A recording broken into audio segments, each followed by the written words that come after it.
गिबियावनो बयखौबो बड' निउस इउटुब चेनेलनि गोदान खौराङाव बरायबाय। नोंथांमोननि थाखाय बे समाव माखासे खौरां लाबोदों। भिडिअखौ जोबजासे नायलांनो दाबाव आरो चेनेलाव गोदानब्ला अन्नानै साबस्क्राइब खालामना बेल आइकनआ अलाव होनानै ला आरो भिडिअखौ लाइक कमेन्ट शेयार खालामनो गुरै खावलायबाय। दानिया फैदो दिनैनि खौराङाव। भारतनि थाखाय जोबोद गोजोनथाव खौरां। भारतनि अख्रांमा नायबिजिरसं फसंथान इसर'आ आरोबाव जारिमिन सोरजिनो थांगासिनो। इसर'आ ब्लेक ह'लनि मिस्ट्रिखौ सिफायनो थाखाय अख्रांमायाव सेटेलाइट दैथायहरदों। दिनै गोदान बोसोरनि 1 जानुवारि फुंबिलिनि 9:10 रिंगायाव इसर'आ जारिमिननि गिबि सानाव एक्सप'सेटखौ दैथायहरबाय। मख'नो गोनांदि चन्द्रयान 3 आदित्य एलानखौ जाफुंसारै दैथायहरनायनि उनाव गोदान बोसोराव इसर'आ एक्सप'सेटखौ ब्लेक ह'लनि मिस्ट्रिखौ नायबिजिरनो थाखाय दैथायहरदों होनना मिथिनो मोन्दों। बे समाव गाहाय मन्थ्रि नरेन्द्र मदिआ इसर'नो गाहाम हामलायथि बावहरदों। गोदान बोसोरनि समावनो सिनाय मोनै सासे सुबुंनि गोथै सह मोन्दों। क'क्राझार बिसमुरि आउटप'स्टनि साखाथियाव थानाय 33 नं माहारि राजा लामा रायजाम्फै साखाथियाव सिनाय मोनै सासे सुबुंनि गोथै सह मोननाय जादों। जिउ गैयै गोथै सहखौ दासिम सिनायनो हानाय जायाखै। समाज सिबियारि सुदु ब्रह्मआ गोरिब दुखुथियाफोरनो गोजां बोथोरनि कम्बल राननानै होदों।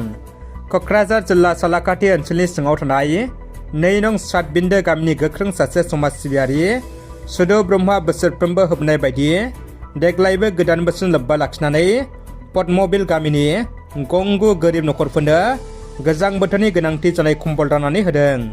रायखांनाया गोनांदि समाज सिबियारि सुबुं अनफावरि आरो स्रां लाइमोन हानजानि गायसनगिरि बोसोनगिरि मानिजाथाव सुदु ब्रह्मआ गोरिब दुखुथियाफोरखौ जेब्लायबो नोजोर होनानै माखासे बोसोरनिफ्रायनो गावनि खामायनाय मोननाय रांजोंनो अनसुंथाइ होबाय थानायखौ खौरां बिजोंफोराव नुनो मोननाय जादों।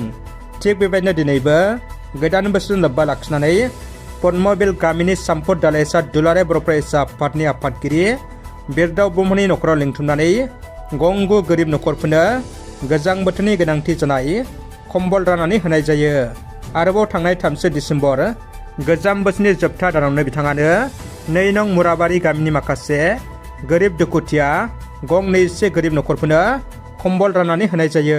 मोनसे दुखुनि खौरां। आसामनि बारग' DGP IPS दीपक नारायण दत्तआ 31 डिसेम्बर 2023 रुंसारि जाबाय।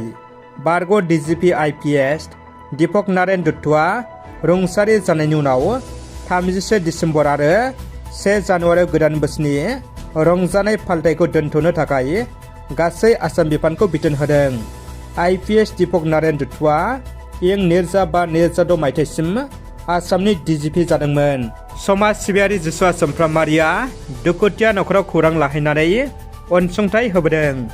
14 नं स्रांदुवार लाइमुथि ओनसोलनि लावपानि आरसाबारि गामियाव बेरामजों भुगिनांनाय गंनै नखराव थांनानै खौरां लाहैदों आथिखाल BPF दोलोनि गोख्रों बिबानगिरि समाज सिबियारि जिसुआ सोमफ्रामारि बिथाङा। गोसो अनफावरि जिसुआ सोमफ्रामारिया खौरां लाहैनायजों लोगोसे बेरामनिफ्राय रैखा मोनहोनो थाखाय अनसुंथाइ होबोनायखौबो नुनो मोननाय जायो। बेराफारसे सोमफ्रामारिनि बेबायदि अनसुंथाइ होनायखौ आजावनानै गोजोननायजों साबायखर बावहरदों नखरनि सोद्रोमाफ्रा। पर्बतझरा 19 नं माहारि राजा लामायाव गिख्रंथाव जाब्रबथाय। पर्बतझरा महकुमानि सिङाव थानाय साथागुरियाव थांनाय हरनि समाव गोख्रै खाथिजों धुबुरी फारसे थांनाय गारिया 19 नं माहारि राजा लामा साथागुरियाव सानै सुबुंफोरखौ सौख्लायना गोब्राब जोखोम खालामो। जोखोम जानांनाय सुबुंफोरखौ बग्रिबारि आदर्श देहा फाहामसालियाव फाहामथायनि थाखाय थिसननाय जायो।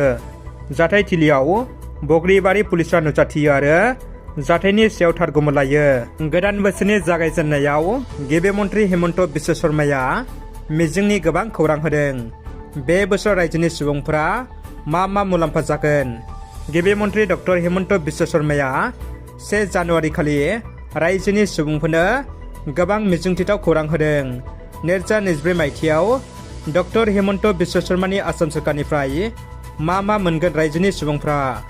रायजोनि 1.6 लाख सुबुंफोरनि थाखाय सोरखारि न' होबाय। आरोबाव गिबि मन्थ्रि डक्टर हेमन्त बिश्व शर्माया 28 फेब्रुवारिनि सिगां रायजोनि 6 लाख सुबुंफोरनो बेसेन नाङै न' होनो बिथांखि लादों। रादाबा एसेनोसै। भिडिअखौ जोबजासे नायनो थाखाय नोंथांमोननिसिम गोजोननाय थाबाय।